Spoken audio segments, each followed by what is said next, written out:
Hey folks, Maverick Watch Reviews back here with another review for you.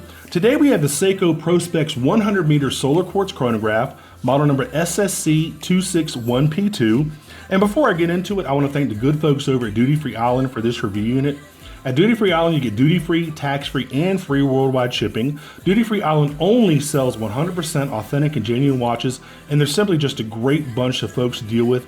Do yourself a favor, check out their website and get a great deal on the watch. Now, as usual, we'll open this thing up, look at the fit and finish, the features and the functions, the build quality, and then I'll give you my overall impressions of this new Seiko Prospex solar chronograph. Typical Seiko watch box. I bet you I've said those words probably, gosh, at least 100 times now. There's your watch box. Of course, you know what documentation you get. You get the multilingual Seiko manual, and of course, you get the warranty booklet with the card right back here. So there you go. Now, as usual, we'll put all the specs up on the left-hand side of the screen for you. Let me take the watch out.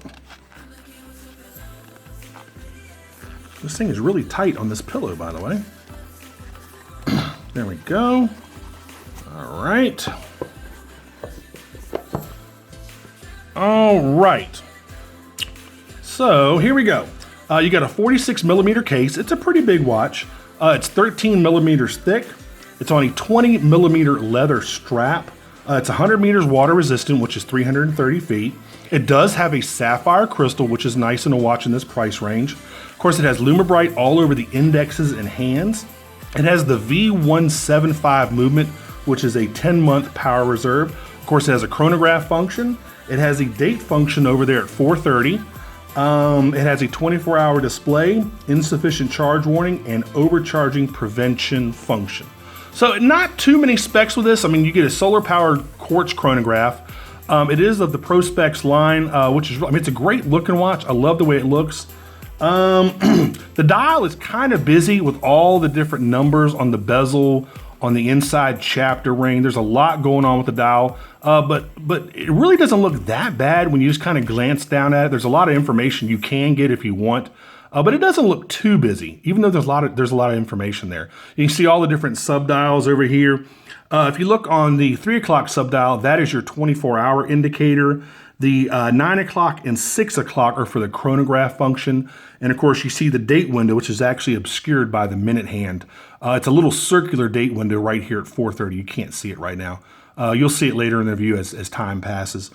I like the depth to the dial. Those indexes have a nice little chrome bezel around them. They're obviously applied. Big 12 o'clock index, a nice applied Seiko logo there. All the red accents with the subdials and the chronograph hand, which is pointing to 12.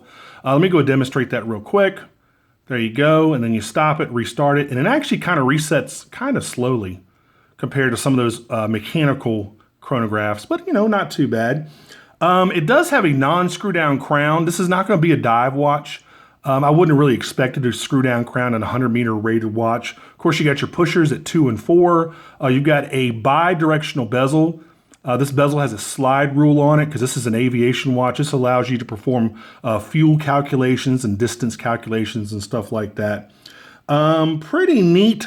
The only weird thing about this watch that kind of stood out to me was this really pronounced ledge right here.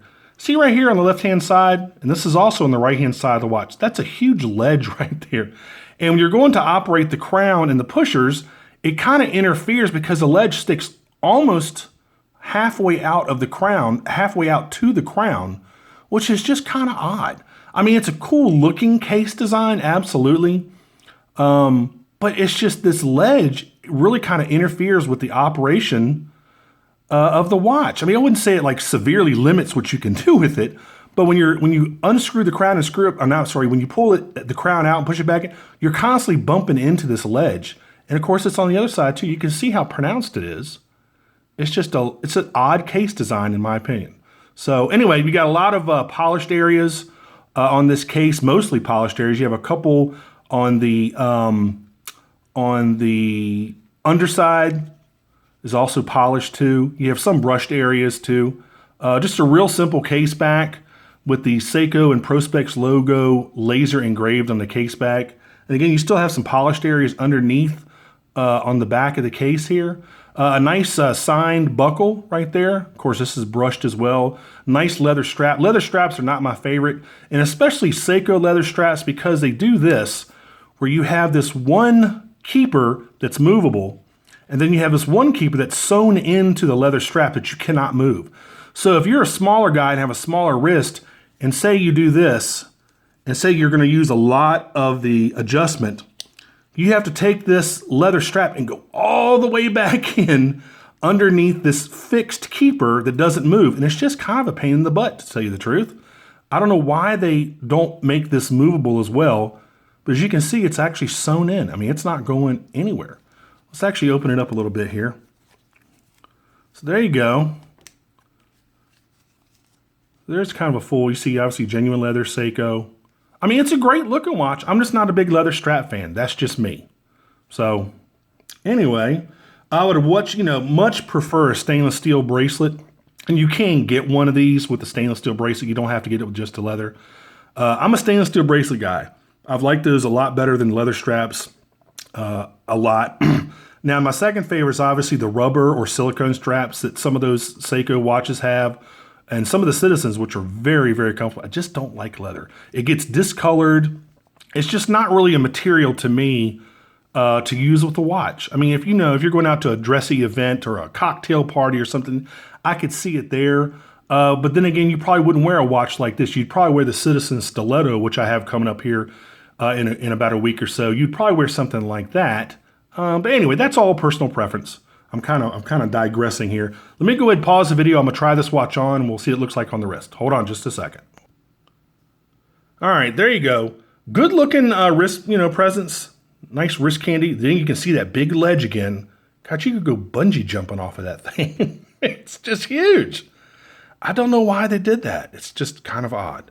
Anyway, there you go. Of course, you can see I didn't want to mess with this fixed keeper right here because it's just a pain to get the end of the strap inside this keeper. It's really weird. Anyway, so let me go ahead and take this thing off. A couple other things about the watch. It does have a recessed case back, which is kind of nice. So it gives you a little bit of extra room for your wrist. It has a nice curved case, which is really cool. I wish the pushers had some knurling on them to give you some extra grip if you're actually going to use the chronograph function, which a lot of people buy a chronograph watch and they never use it once. But anyway, if you're going to use it, it'd be nice to have some knurling on there. The screw down crown not being there is not a big deal. Again, this is not a dive watch, so it's not a big deal. But that's really about it for this one. Oh, let me check out the Lume. Let me show you the Lume here real quick.